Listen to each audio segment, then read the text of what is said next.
Esta es la clase 22B, la continuación de lo que estábamos conversando hace poco. Verán, ya pasó demasiado tiempo desde la última grabación. Me he tomado el tiempo para dibujar un esquema de cómo puede ser una planta de chancado estándar, ¿ya? De la gran minería. No quiere decir que sea necesariamente así porque las configuraciones son bastantes, ¿ya? Pero vamos a reparar en algunas cosas en las que necesito que pongan atención. Todo lo que hemos colocado en color azul son chancadores. En rojo son arneros. En negro son correas transportadoras. Y en verde son stock pile, ¿ya? O acopios de mineral. ¿Cómo parte de esto? El material es traído desde la mina y es acumulado en un lote de material que se deja muy cerca del chancado. Habitualmente, dadas las características que tiene la cantidad de material, se coloca alguna máquina que sirve para ir empujando el material e ingresándolo al chancador. Estos chancadores son enormes. Podríamos uno decir que por lo menos da la impresión de que son edificios de unas 3 plantas o 4 plantas. Son muy grandes. Uno cuando ingresa al interior tiene la sensación de estar dentro de alguna instalación de la NASA. En serio. Ahora, ¿qué es lo que pasa? El material pasa por este chancador. Voy a explicar brevemente cómo funciona, aunque lo voy a dejar para la siguiente clase, ¿ya? Lo que ocurre es que esto actúa girando, y en la medida que gira, va aprisionando el mineral y lo va haciendo pedazos. Esa es su misión, ¿ya? No se preocupen si no entienden todavía, porque lo vamos a explicar con mucho más detalle en otra clase. Este material es traspasado a una correa transportadora que lo va a conducir. Aquí he dibujado algo como un arnero, pero no necesariamente lo es. Lo voy a explicar. En realidad puede ser un sistema de parrilla que lo único que hace es apartar cualquier material que no cumpla con la condición de tener unas 10 pulgadas de tamaño. Ahora, estos chancadores son bastante eficaces, entonces es bastante difícil encontrarse con algo que supere ese tamaño. Por lo tanto, nos resulta siempre tan necesario contar con un sistema de retorno. Ya vamos a explicar cómo funciona eso. No nos olvidemos que aquí el material entró con 40 pulgadas. Pasa, y en caso de que tenga demasiado tamaño, este material es reingresado al sistema, ¿ya? En caso de que fuera así. Habitualmente no lo es. Luego pasa, se trasvasija este material, ¿ya? Se carga y es transportado por una correa transportadora hasta llegar a un stock primario. Vamos a decir, ¿cuál es la gracia que tiene tener ese stock? La gracia que tiene ese stock es generarle una autonomía al proceso. Voy a explicar. ¿Qué significa? Significa que eventualmente, si este material, es decir, si este chancador se echa a perder, van a tener unas cuantas horas de mineral acopiado para alimentar las siguientes etapas del proceso. Esa es la gracia que tiene un stock.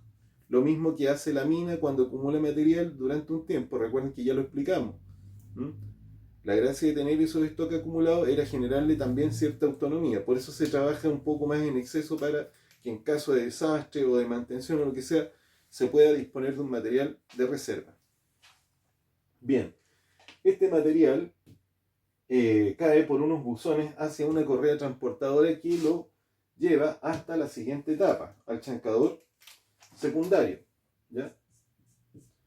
Ahora, fíjense, intencionalmente he puesto mucho énfasis en la forma y en el tamaño de ese chancador. Este es un chancador mucho más pequeño, pero hay una gracia, que si aquí había uno, aquí hay 2 chancadores, porque se reparten la carga, ¿ya? Ahora, ¿qué es lo que ocurre? El material pasa por este arnero y todo el material que tiene, por ejemplo, en este caso, aquí entró con 10 pulgadas, aquí debería salir con unas 3 pulgadas. El material que está sobre ese tamaño es reingresado al sistema, vuelto a la correa y se le vuelve a pasar. ¿Para qué? Para asegurarse de que el material que va a seguir el siguiente proceso todo tenga un tamaño inferior a las 3 pulgadas. ¿Ya? Ahora, evidentemente esto se va a seguir repitiendo. Sigue el material y llega hasta el acopio secundario, donde otra vez es la misma idea, es generar una reserva para el siguiente proceso. Ahora, ¿qué es lo que tenemos? Este material bajará por estos buzones y irá a alimentar al chancador terciario. ¿Cuál va a ser el objetivo del chancador terciario? Pasar de las 3 pulgadas que le alimentaron a por lo menos 1 pulgada. Cualquier material que tenga más de 1 pulgada será reingresado al sistema, que esa es la función que cumplen los arneros.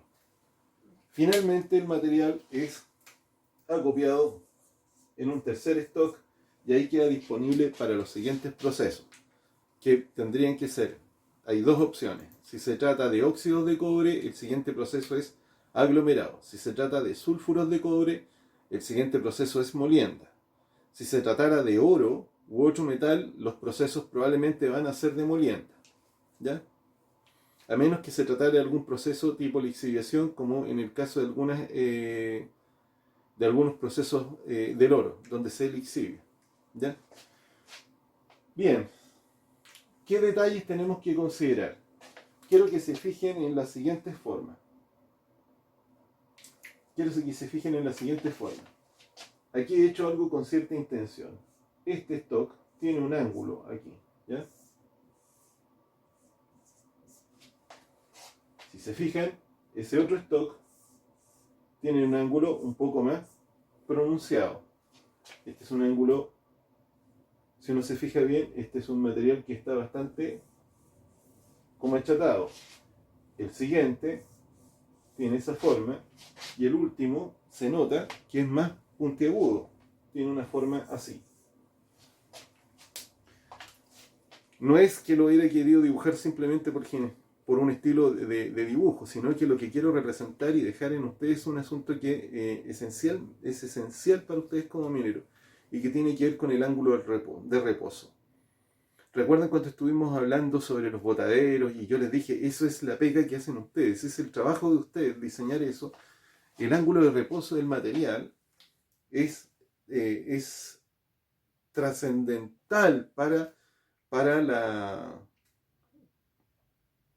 el diseño y la construcción de todo tipo de acopio o de plataformas de material que se vayan a realizar en la minería. Entre más grueso el material, quiero que lo piensen de la siguiente manera, entre más grueso el material, es menor su ángulo de reposo, es decir, porque es muy inestable. Quiero que piensen en lo siguiente, que están ordenando y traten de armar una pequeña pila de melones, ¿sí? ¿Hasta dónde puede aguantar una pila de melones? Cuando uno lo piensa, dice, para que tenga mucha altura necesito que sea mucho más ancha, ¿cierto? Es decir, se comportaría de esta manera. Fíjense qué es lo que hice aquí con el material. Cuando lo dibujé de una manera que se notara amorfa. Obviamente que es por la manera en que se descarga, pero tiene que ver con ese ángulo de reposo. Bien,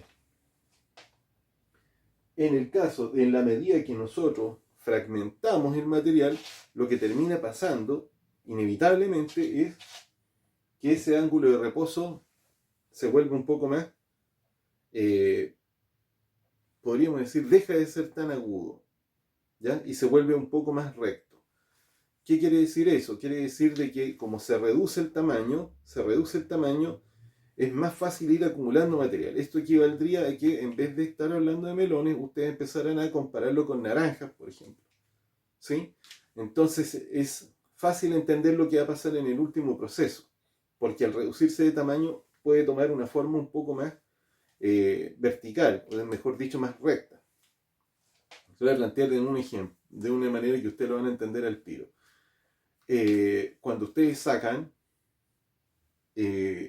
o si alguna vez lo hicieron, cuando sacaban leche o Milo o Colacao o lo que fuera que hicieran en polvo y lo sacaban en una cuchara, yo no sé si se dan cuenta que tiene, de repente, sobre todo la leche en polvo, como que uno notaba que podía sacar una cucharada con harto material. Bueno, eso pasa por causa del tamaño, es un fenómeno que uno lo tiene que entender para efectos de comprender la estabilidad de un macizo rocoso, de comprender la estabilidad de los tranques de relave, de los tranques de, o sea, de las acumulaciones de ripio o botaderos de ripio o de estériles. Es muy importante, ¿m? Porque en función de eso uno puede diseñar. Y este fenómeno uno lo puede apreciar. Uno, si tiene buen ojo, se puede dar cuenta inmediatamente de, solamente mirando el stock, que son unos conos donde se acumula el material, solamente mirando ese stock, uno se puede dar cuenta de qué tipo de chancado tiene o hasta qué tamaño tiene el mineral. ¿Ya? Es una experiencia que se gana con el tiempo. No es difícil, es una cuestión de una obviedad muy grande, pero eso quería dejarles en esta oportunidad. El detalle de cómo funciona conceptualmente un chancador, cómo funciona un arnero, ¿ya? Y lo de las correas transportadoras lo vamos a ver en la siguiente clase, donde me voy a extender mucho más, ¿sí? Lo que yo quería presentar ahora era el esquema de una planta de chancado y que se entendiera más o menos qué es lo que ocurre ahí. Como verán, no hay ningún cambio químico, ninguno. Bien, lo dejamos hasta acá y nos vemos en la sesión de Teams.